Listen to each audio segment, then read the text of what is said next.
Daniel एक carpenter था। वो अपने हाथों से चीजें बनाता था। वो एक छोटे से शहर में रहता था जहां हमेशा धूप खिली रहती थी। उनके छोटे से घर में धूप भर जाती थी। डैनियल की एक बेटी थी, एली। एली को पेंटिंग करना बहुत पसंद था।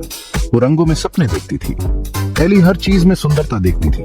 उसकी मुस्कान सूरज की तरह चमकदार थी। डैनियल उसकी कला को प्रोत्साहित करता था। वो जानता था कि वो खास है। डैनियल एली से कहता था, तुम दुनिया को खूबसूरत रंगों से भर देती हो मेरी प्यारी। वो दिल से ये बात कहता था। डैनियल एक सीधा साधा इंसान था, लेकिन एली के लिए उसका प्यार असाधारण था।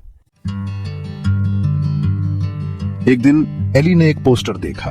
ये एक आर्ट कॉन्टेस्ट का था। इसका थीम स्ट्रेंथ था। एली इसमें भाग लेना चाहती थी। वो कुछ मीनिंगफुल पेंट करना चाहती थी। वो दिखाना चाहती थी कि स्ट्रेंथ का उसके लिए क्या मतलब है। एली ने अपने पिता के बारे में सोचा। वो उसके जानने वाले सबसे मजबूत इंसान थे। वो हर रोज कड़ी मेहनत करते थे। वो कभी हार नहीं मानते थे। उनके चेहरे पर हमेशा उसके लिए एक मुस्कान होती थी। एली ने अपने पिता की पेंटिंग बनाने का फैसला किया। वो इसे द कारपेंटर स्ट्रेंथ नाम देगी। ये उनके लिए उसकी श्रद्धांजलि होगी। ये उसकी मास्टरपीस होगी। एली ने अपनी पेंटिंग पर काम करना शुरू कर दिया। उसने अपने पिता से कहानियां सुनाने को कहा।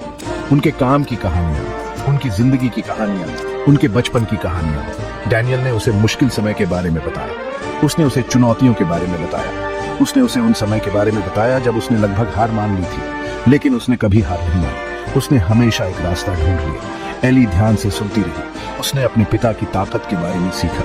ये सिर्फ शारीरिक ताकत नहीं थी, ये उनका जज्बा था। ये उनका दृढ़ निश्चय था। ये अपनी बेटी के लिए उनका प्यार था। Section 4, the carpenter's wisdom. Ellie को भी चुनौतियों का सामना करना पड़ा। उसे अपनी पेंटिंग में दिक्कत आ रही थी। उसे अपनी क्षमताओं पर शक हो रहा था। उसका मन कर रहा था कि वो हार मान ले। ये अच्छी नहीं है पापा, उसने कहा। उसकी आंखों में आंसू आ गए। डैनियल ने उसे गले लगा लिया। वो जानता था कि क्या कहना है। एली, तुम भी एक कारपेंटर की तरह हो। तुम कुछ सुंदर बना रही हो। इसमें समय लगता है, इसमें धैर्य लगता है, इसमें ताकत लगती है। याद रखना, तुम्हारे ब्रश का हर स्ट्रोक एक कील ठोकने जैसा है। तुम अपने सपने को बना रही हो एक एक ब्रश स्ट्रोक से। उसने उसे प्रोत्साहित किया। एली ने अपने आंसू पोंछे। उसके पिता के शब्दों ने उसे हिम्मत दी। वो आगे बढ़ती रहेगी। कॉन्टेस्ट का दिन आ गया। एली घबराई हुई थी। उसने बाकी सभी पेंटिंग्स को देखा। वो सभी बहुत अच्छी थी।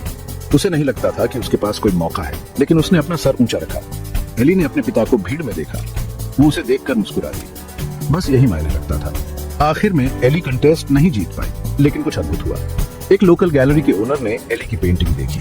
वो उसकी प्रतिभा से प्रभावित हुए। उन्होंने उसे अपनी गैलरी में अपना काम प्रदर्शित करने का मौका दिया। एली बहुत खुश हुई। उसका सपना सच हो रहा था। उसने अपने पिता को कसकर गले लगा लिया।